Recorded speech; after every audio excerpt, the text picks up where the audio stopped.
dia pemeriksaan akuntansi atau auditing yang ketiga. Kita mulai dari pertama adalah profesi auditor. Jadi teman-teman kalau lulus kuliah bisa menjadi auditor. Nah, profesi auditor ini ada 4. Yang pertama adalah akuntan publik atau eksternal auditor dengan memiliki KAP atau bekerja di KAP.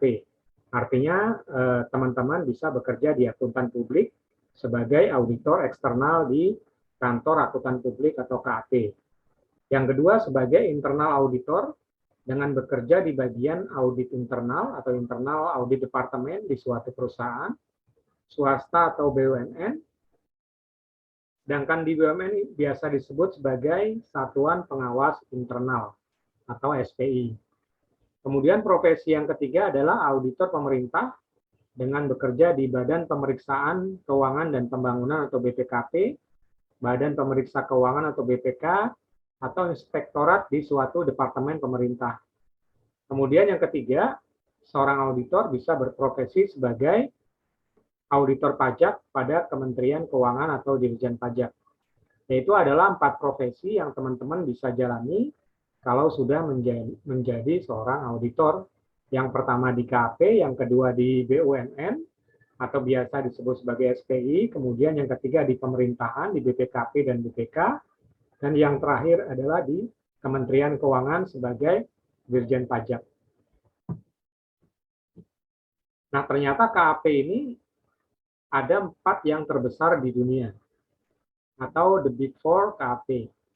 The Big Four adalah kelompok 4 firma jasa profesional akuntansi internasional yang terbesar di dunia yang menangani mayoritas pekerjaan audit untuk perusahaan publik atau TBK maupun perusahaan tertutup.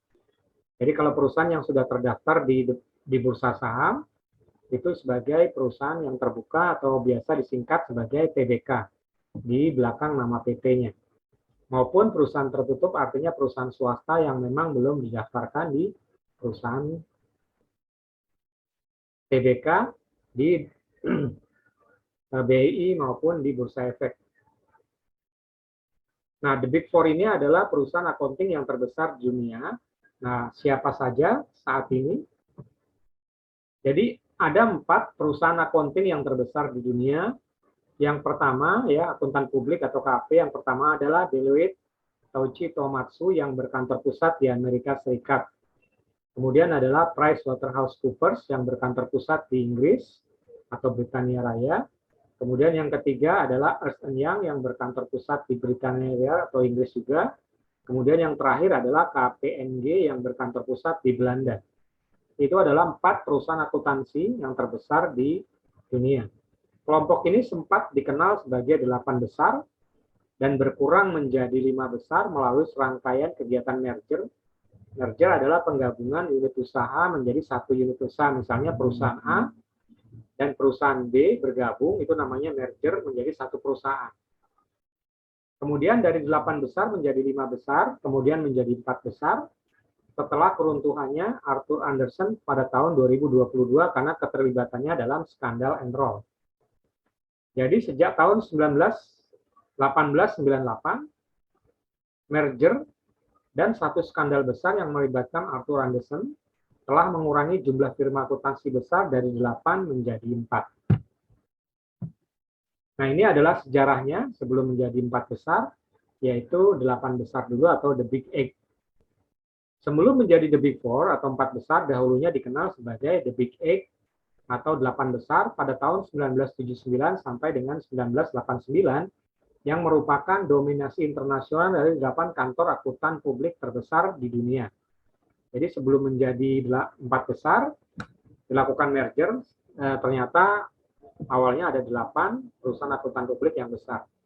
Yang pertama adalah Arthur Andersen, yang kedua Arthur Young & Co, kemudian ketiga adalah Coopers & Lybrand, aslinya Lybrand, Rosebrough & Montgomery. Kemudian yang keempat, Ernst Whitney hingga 1979, Ernst di AS dan Whitney Murray di Britania Raya. Kemudian yang kelima, Deloitte Haskins & Sells hingga tahun 1978, ya selamat bergabung Agung. Haskin and Sell di AS dan Deloitte Eco di Britania Raya. Kemudian yang keenam adalah Pitt Merwick Sell yang selanjutnya disebut sebagai Pitt Merwick, kemudian KPMG. Dan yang ketujuh adalah Price Waterhouse, yang kedelapan adalah Touche Ross. Itu adalah 8 perusahaan akuntansi terbesar di dunia. Nah, dari 8 ini kemudian menciut menjadi 6. Ada bukunya di situ dari Mark Steven, Behind the Skin at the Scandal, dari 8 besar at Professional International Top Accounting Firm. Jadi kalau teman-teman ingin mendalami lebih dalam mengenai The Big Eight yang menjadi The Big Six, bisa dibaca di buku Mark Steven. Kemudian pada tahun 1989, The Big Eight berubah menjadi Big Six saat Ernst & Whitney bergabung dengan Arthur Young membentuk Ernst & Young di bulan Juni. Kemudian Deloitte, Haskin and Sell bergabung dengan Touche Ross membentuk Deloitte & Touche di bulan Agustus pada tahun 1989. Jadi dua perusahaan bergabung, yang tadi 8, dua perusahaan bergabung menjadi satu, kemudian ada dua lagi perusahaan bergabung menjadi satu, jadi total 4 perusahaan bergabung menjadi 2 perusahaan, yang tadinya 8, sekarang menjadi 6, karena terjadinya merger. 6 itu mencakup satu Arthur Andersen, kemudian yang kedua adalah Pitt Merwick Sell, kemudian yang ketiga adalah Coopers & Lybrand, yang keempat ada Price Waterhouse, yang kelima ada Ernst & Young, dan yang keenam adalah Deloitte & Touche ya. Jadi itu adalah The Big Six, yang awalnya ada The Big Eight. Nah, dari The Big Six ini ternyata menciut lagi menjadi The Big Five, juga karena adanya merger, yaitu Big Six berubah menjadi Big Five di bulan Juli 1998 pada saat Price Waterhouse bergabung dengan Coopers & Lybrand membentuk Price Waterhouse Coopers. Jadi perusahaan Price Waterhouse bergabung dengan Coopers Lybrand sehingga namanya bergabung menjadi Price Waterhouse Coopers menjadi satu perusahaan. Jadi dua perusahaan menjadi satu perusahaan, jadi Price Waterhouse Coopers, sehingga yang tadinya The Big Six menjadi The Big Five. Itu ada bukunya yang ditulis adalah Analyze and Rights. Ada penjelasan mengenai bergabungnya dua perusahaan The Big Six sehingga menjadi The Big Five. Nah, The Big Five itu apa saja? Yang pertama adalah Arthur Andersen, yang kedua yang masih ada adalah Ernst & Young, kemudian yang ketiga ada Deloitte & Touche, yang tadi merger ya Deloitte dengan Touche, kemudian adalah 4 Pitt Merwick Sell, yang terakhir adalah Price Waterhouse Coopers, juga hasil merger antara Price Waterhouse dengan Coopers & Lybrand. Nah, kemudian dari The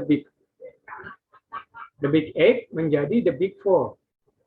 Big Five akhirnya menjadi Big Four setelah keruntuhan Arthur Andersen pada tahun 2002 karena keterlibatannya dalam skandal Enron.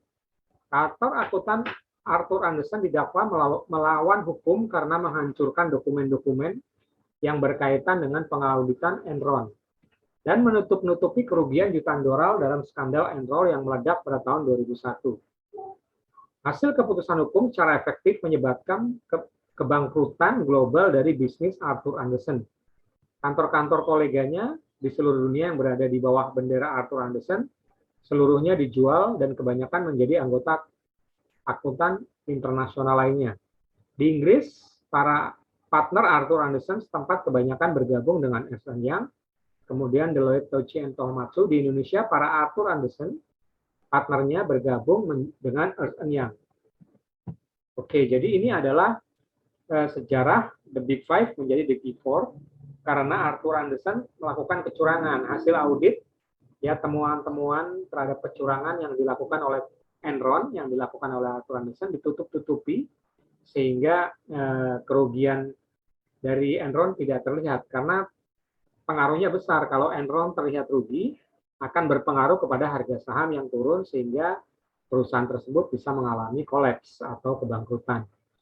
Nah, itu ditutup-tutupi oleh Arthur Andersen yang akhirnya ketahuan pada tahun 2021.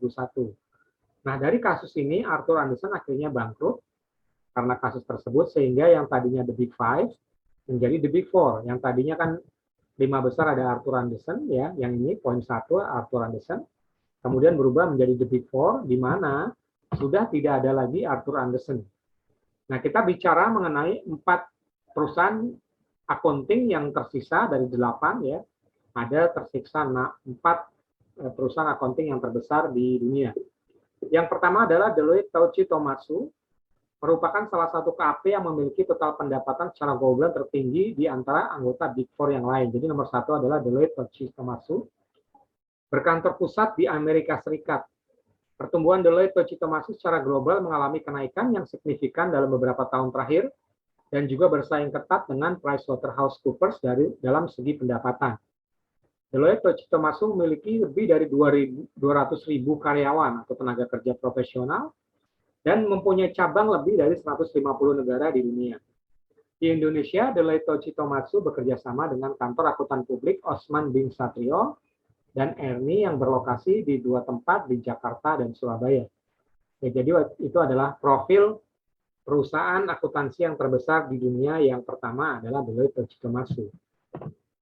Kemudian yang kedua adalah PricewaterhouseCoopers. Dibentuk tahun 1998 dari penggabungan usaha Pricewaterhouse dan Coopers & Lybrand.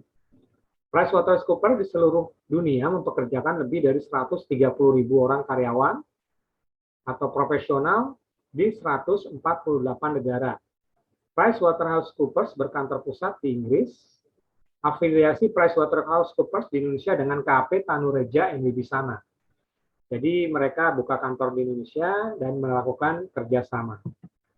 Kemudian kita masuk ke perusahaan akuntan publik terbesar ketiga, yaitu Ernst & Young, merupakan firma jasa profesional multinasional berpusat di London, Inggris, atau Britania Raya. Ernst & Young disingkat menjadi EY atau EY, merupakan firma jasa profesional terbesar ketiga di dunia menurut pendapatan yang diperoleh. Kemudian yang terakhir, tadi adalah Deloitte Touche Tohmatsu, yang kedua ada PricewaterhouseCoopers, yang ketiga adalah Ernst & Young atau EY, kemudian yang terakhir adalah KPMG. KPMG itu merupakan singkatan dari nama pendirinya.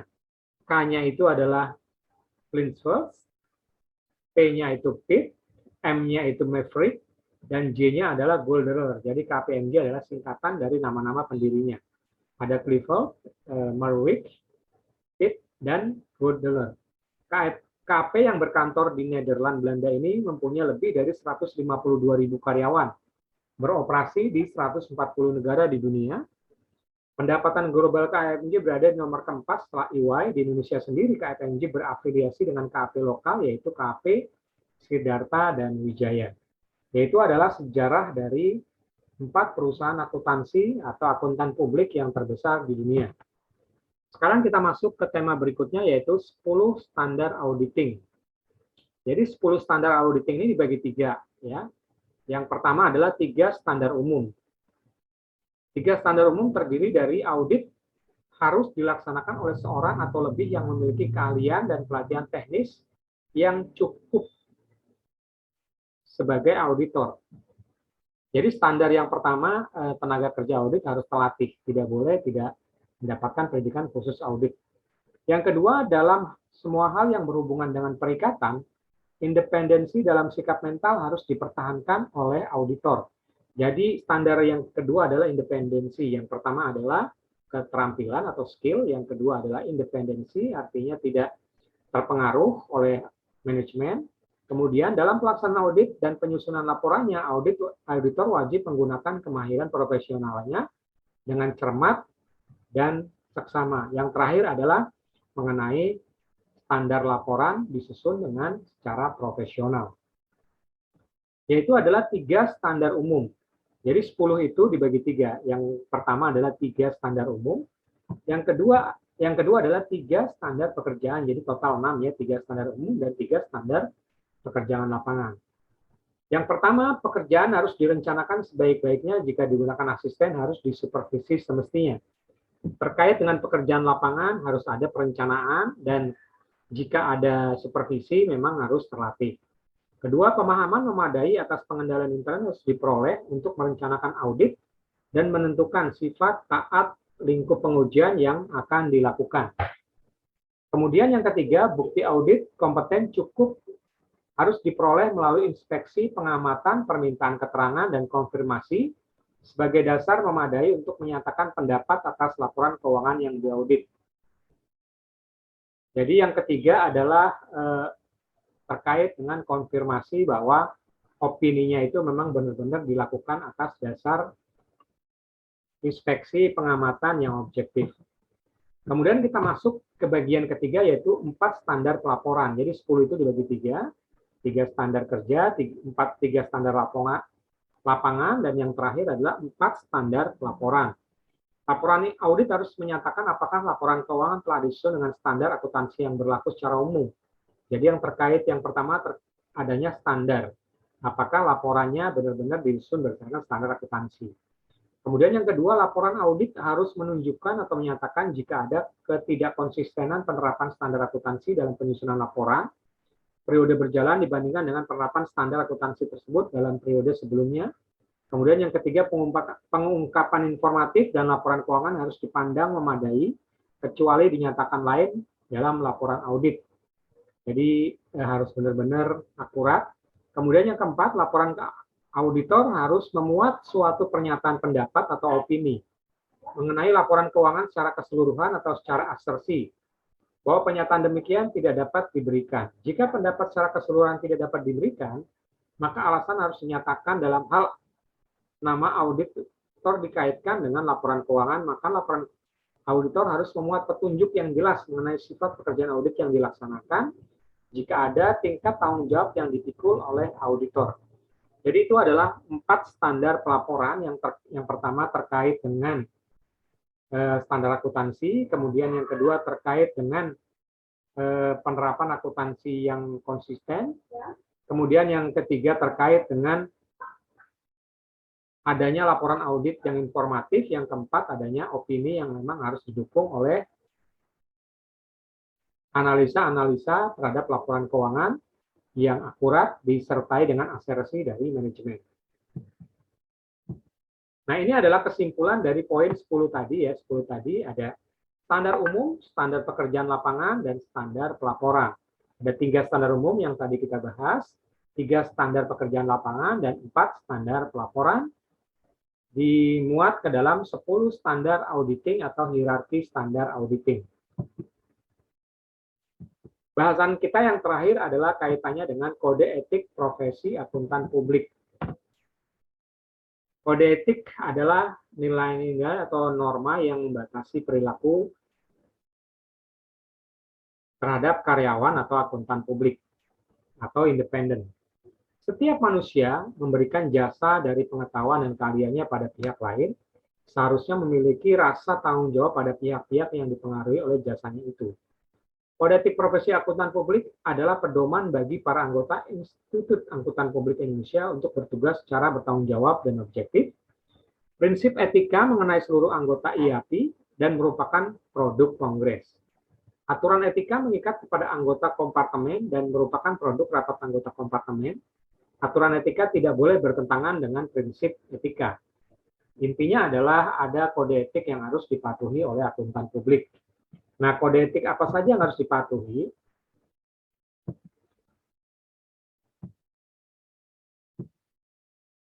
Yang pertama, ada 8 kode etik profesi akuntan publik. Jadi ini adalah kode etik yang harus dipatuhi. Yang pertama adalah tanggung jawab profesi. Dalam melaksanakan tanggung jawabnya sebagai profesional, setiap anggota harus senantiasa menggunakan pertimbangan moral dan profesional semua kegiatan yang dilakukan. Jadi harus bertanggung jawab baik secara moral maupun secara profesional. Kemudian yang kedua terkait dengan kepentingan umum atau publik. Setiap anggota berkewajiban untuk senantiasa bertindak dalam kerangka pelayanan kepada publik, menghormati kepercayaan publik, dan menunjukkan komitmen atas profesionalisme. Nah, tadi disampaikan mengenai kasus Arthur Andersen di mana tidak bertanggung jawab kepada publik karena perusahaan yang diaudit adalah perusahaan publik dan ditutup-tutupi. Akhirnya pertanggungjawaban publiknya tidak akurat dan tidak objektif sehingga Arthur Andersen ditutup. Yang ketiga adalah integritas. Untuk memelihara dan meningkatkan kepercayaan publik, setiap anggota harus memenuhi tanggung jawab profesional dengan integritas setinggi mungkin. Integritas artinya tidak bisa disuap. Berbeda dengan tadi Arthur Andersen dan dan banyak kasus-kasus lain di mana petugas auditor itu bisa disuap untuk membuat laporan keuangannya itu tetap bagus atau window dressing sehingga tidak mempengaruhi nilai saham perusahaan tersebut. Kemudian berikutnya adalah objektivitas. Setiap anggota harus menjaga objektivitasnya dan bebas dari benturan kepentingan dalam pemenuhan kewajiban profesionalnya. Itu adalah yang keempat. Yang kelima, kompetensi dan kehati-hatian secara profesional. Setiap anggota harus melaksanakan jasa profesional dengan hati-hati, kompetensi, dan ketekunan, serta mempunyai kewajiban untuk mempertahankan pengetahuan keterampilan profesional pada tingkat yang diperlukan untuk memastikan bahwa klien atau pemberi kerja memperoleh manfaat dari jasa profesionalnya yang kompeten berdasarkan pengembangan praktek, legislasi, dan teknik yang paling mutakhir. Jadi yang keempat adalah terkait dengan kompetensi atau keahlian. Yang keenam adalah kerahasiaan. Setiap anggota harus menghormati kerahasiaan informasi yang diperoleh selama melakukan jasa profesional dan tidak boleh memakai atau mengungkapkan informasi tersebut tanpa persetujuan dari yang diaudit atau auditi, kecuali bila ada hak atau kewajiban profesional atau hukum untuk mengungkapkannya. Jadi pada prinsipnya hasil audit itu hanya bisa dipublikasikan setelah mendapatkan persetujuan dari si auditi. Tentunya auditi tetap harus berpedoman pada hak dan kewajiban profesional seorang akuntan publik. Kemudian yang ketujuh adalah perilaku profesional. Setiap anggota berperilaku secara konsisten dengan reputasi profesional yang baik dan menjauhi tindakan yang dapat mendiskreditkan profesi. Kemudian yang terakhir terkait dengan 8 kode etik profesi akuntan publik adalah standar teknis. Setiap anggota harus melaksanakan jasa profesionalnya sesuai dengan standar teknis dan standar profesional yang relevan sesuai dengan keahliannya dan dengan berhati-hati. Anggota mempunyai kewajiban untuk melaksanakan penugasan dari penerima jasa selama penugasan tersebut sejalan dengan prinsip integritas dan objektivitas. Dari 8 ini ada 3 aturan etika profesi akuntan publik yang paling pokok ya, yang bisa diterapkan atau applicability. Aturan etika ini harus diterapkan oleh anggota Ikatan Akuntan Indonesia Kompartemen Publik atau IAI-KAP dan staf profesional baik anggota IAI-KAP maupun yang bukan anggota IAI-KAP yang bekerja pada satu kantor akuntan publik atau KAP. Rekan pimpinan KAP bertanggung jawab atas ditaatinya etika oleh anggota KAP. Jadi KAP singkatan dari kantor akuntan publik, auditor yang bekerja di luar perusahaan. Nah, 3 etika itu apa saja? Yaitu independensi, yang pertama, kedua integritas, yang ketiga adalah objektivitas. Nah, independensi definisinya adalah dalam menjalankan tugasnya anggota KAP harus selalu mempertahankan sikap mental independen di dalam memberikan jasa profesional sebagaimana diatur dalam standar profesional akuntan publik yang ditetapkan oleh IAP. Sikap mental independen tersebut harus meliputi independen dalam fakta atau in fact maupun dalam penampilan atau in appearance. Jadi intinya seorang akuntan publik itu harus independen. Yang berikutnya adalah integritas dan objektivitas. Dalam menjalankan tugasnya, anggota KAP harus mempertahankan integritas dan objektivitasnya harus bebas dari benturan kepentingan atau konflik of interest. Artinya, kalau anggota akuntan publik memiliki hubungan famili, hubungan persaudaraan dengan direksi perusahaan tersebut, maka menjadi konflik of interest karena tidak enak menyampaikan temuan-temuannya karena mungkin itu saudaranya. Jadi harus bebas afiliasi terhadap manajemen maupun anggota direksi yang dilakukan audit agar terbebas dari benturan kepentingan atau konflik of interest. Dan tidak boleh membiarkan faktor salah saji material misstatement yang tidak sesuai dengan standar akuntansi yang diketahuinya atau mengalihkan mensubordinasikan pertimbangan kepada pihak lain. Itu adalah 3 aturan etika yang applicable untuk dijalankan oleh seorang akuntan publik. Ya, demikian yang dapat saya sampaikan teman-teman kuliah kita pada malam hari ini terkait pertemuan yang ketiga, di mana kita masih berbicara mengenai etika, standar, kemudian kita berbicara mengenai tujuan dari audit dan mengapa harus dilakukan audit agar hasilnya itu bisa memberikan pertanggungjawaban kepada publik. Ya, masih ada waktu 3 menit. Kalau ada pertanyaan silakan.